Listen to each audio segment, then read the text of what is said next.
Hello, I'm Michael van Gerwen. Welcome to Behind the Bar with Paul Starr.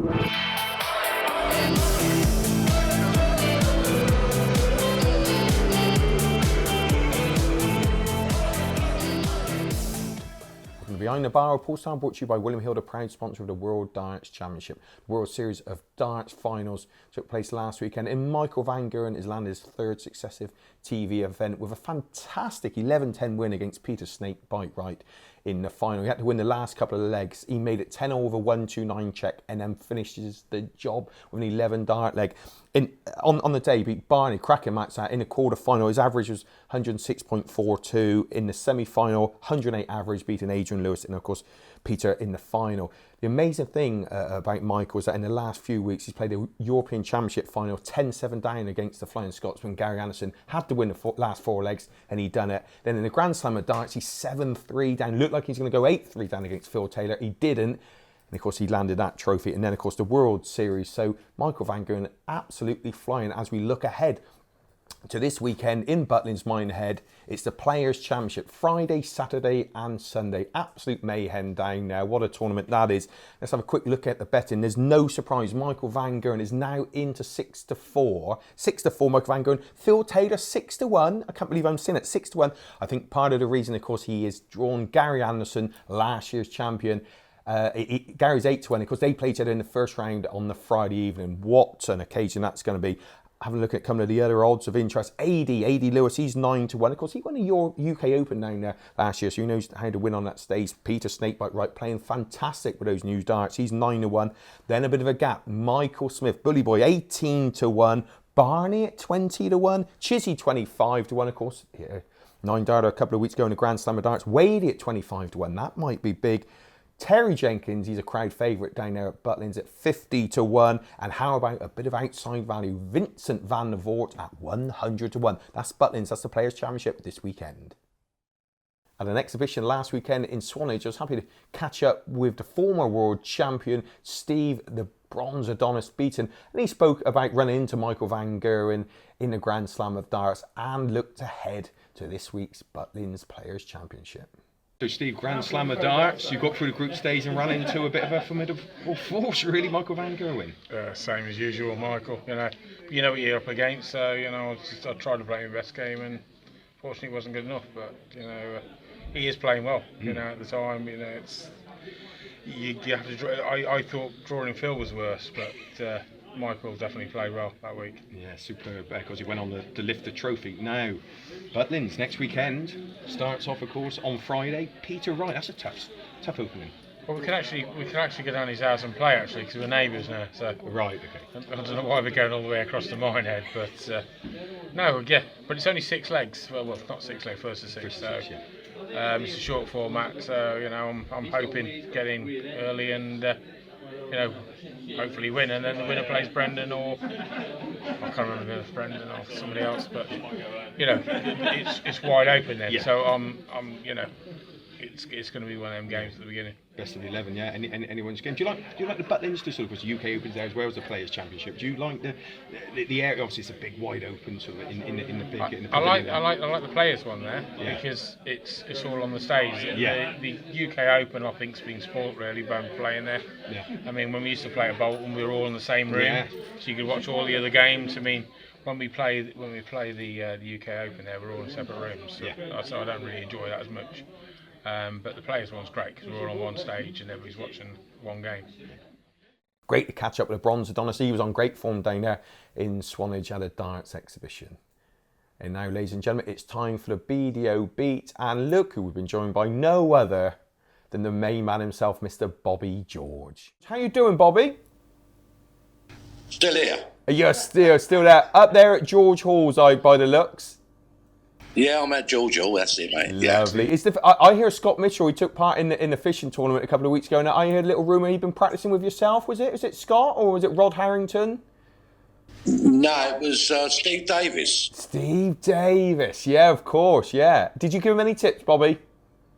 Well, he never actually fished before, and he came here and he fished for a day. Yeah. And apparently he done pretty well. I think he come about 4th in the tournament. So He In the did. fish, for a guy that doesn't fish, he done pretty well. Yeah, I had £20 on him at 16-1, and I think he was just one away from landing the prize. So You had what? 20 what? £20 at 16-1 because they was raising money for the Haven House Children's Hospice, the charity. So there's a little bit of betting. Yeah. So. Oh, okay. All right. Yeah. Yeah. So anyway, Bobby, the World Championship is near. We just put live a couple of days ago your cracking final in 1980 against Eric Bristow. If you don't mind me mentioning, is that as good an atmosphere as you've ever played in, the Bristow Bobby George thing? Well, that was the first time anyone ever done that. Yeah. Before that, it was sort of like playing in the doctors, basically. But we changed the game, really, because Eric Bristow, Bobby George, Eric Bristow, Bobby George, the crowd got more involved. Yeah, they did. Yeah, that was fantastic, wasn't it? Of course, you played in the final a few years later, but am I right in thinking that in that quarter final you all just like broke your back and you were struggling to stand in the semi-final? Is that correct? That was in '94. Yeah. Yeah, I broke my back in. I played Kevin Kenny. Yes. And just before the end of the match, I jumped up, give it all the bigger night, and broke my back. Yeah. But that's just because I was working in the tunnels for years, and my back was obviously weak, and it had to go when I didn't want it to go. No. But there you are, You managed to get through in the semi-final. Was that Magnus Carus, wasn't it? You was a few sets down and a few legs down. Well, I was 4-2 down, and he missed 141. He went treble 20, treble 15, just clipped the wire on double 18. Yeah. And then I won every leg, but I just got over the power barrier.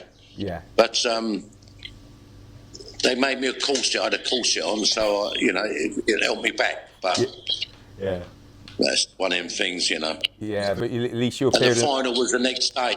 I didn't have a break, you see. No.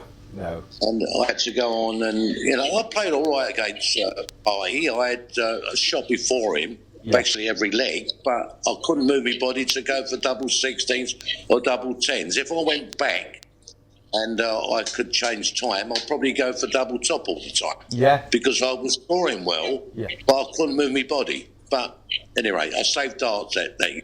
Yeah, that's it. And of course, the World Championship is nearly with us. Glenn Duran, he seems to be collecting most things at the moment. Do you think he's going to be tough to beat?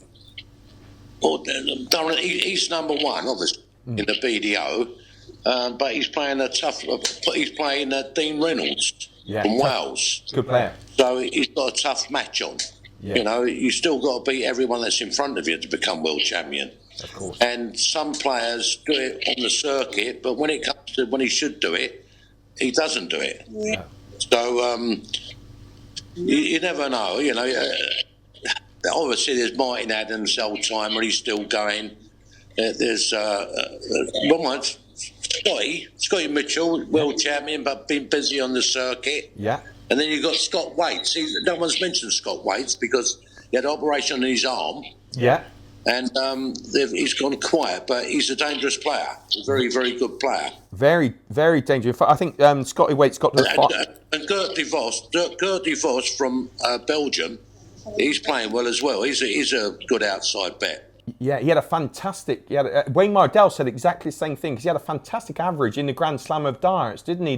His last match, he was a ridiculous performance, but it's great to see. He had 113.68 per dart. Yeah.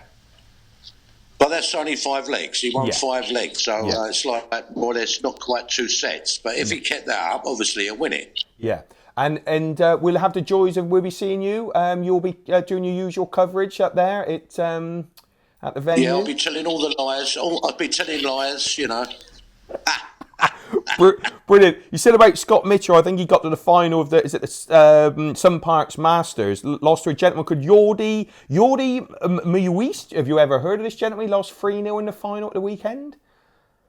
No, never heard of him. Yeah. But I tell you what, I'm looking here, Bobby. Sorry. Yeah, I'm looking at the ladies here. Anastasia in the weekend got beat by Eileen, and Eileen also won the Czech Open. She is playing fantastic. She won the Masters, isn't she? And she's not far from second in the world now. She's playing lovely darts.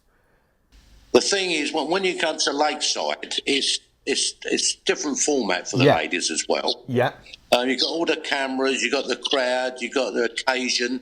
Yeah. So you have to learn to do it under that pressure. Yeah. Yeah. And See, Alan Daisy had done it for a few years. Yeah. But you get some people with Lakeside. You don't know really. No. There's so many people in the world that are playing off to get there.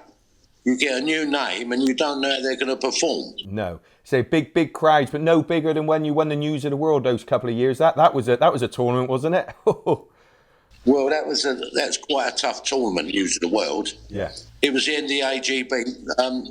That's their World Championship then. Yeah. Yeah. Don't forget that. Yeah. I mean, it started in 1928, Yeah. and it went on for about 60 years. But it was best of 3, 501 from 8 foot on a wooden board. That's tough, isn't With one light swinging across the front of the dartboard. So these players don't know they're born now when the odd dodgy bounce out. They don't know they're born, do they? At this sort of... They don't. They're spoiled. They're babies now. They're all babies. In the News of the World, best of 3, you have a nappy on when you play that game. Well, Because you think that the modern player could never do it. Would never. There wouldn't be the names at the top now. No. If they went back to best of 3, 501. no, tough. That's right. Couple of dodgy darts, you're right. Dangerous. Yeah, you're right. Well, it's just to take 10 months to qualify Yeah. for it. Yeah. Just So before you it's get... a different game now. The darts has changed completely. Yeah. You know, the dartball's nice, the MCs are better, all the computers, the averages are up there for them. Yeah. You know, it's all colourful. You got the buzz, you got the audience taking part more. Yeah. So it's better for the game, I think, Hayes. Yeah, and of course, you're still playing. I've had the joys of working with you on the exhibition circuit, Bobby. Still playing some lovely darts, may I say? Oh, well, you're very kind, Paul. No. Only because I might have to work with you. You said that. Yeah, that's true. That's true. We got some dates and Butlins coming up. Well, I'll tell you what, Bobby. I know you're a very busy man. If you don't mind, we'll be coming up to the World Championship up there at Frimley Green. If you don't mind us, if we can catching up again and having a bit more of the in-depth side of Bobby George, if that's okay. All right, mate. All right. Be lucky. May the darts be with you. Thank you very much, Bobby. Thanks for your time. Cheers, mate. Thanks. Bye. Bye. Great to catch up with Bobby George there, of course, the king of bling. And don't forget, have a look at the BDO YouTube channel. Some fantastic matches, of course, including the match we mentioned there, Bobby against Eric in 1980. And don't forget to join us this week on Tungsten Tells, where, of course, we're at Butlins and Minehead for the Players' Championship. And don't forget to subscribe to our YouTube channel. It's free. Like our Facebook page and follow us on Twitter. And join us next week on more Behind the Bar, brought to you by William Hill, the proud sponsor of the World Darts Championship. We look forward to seeing you then.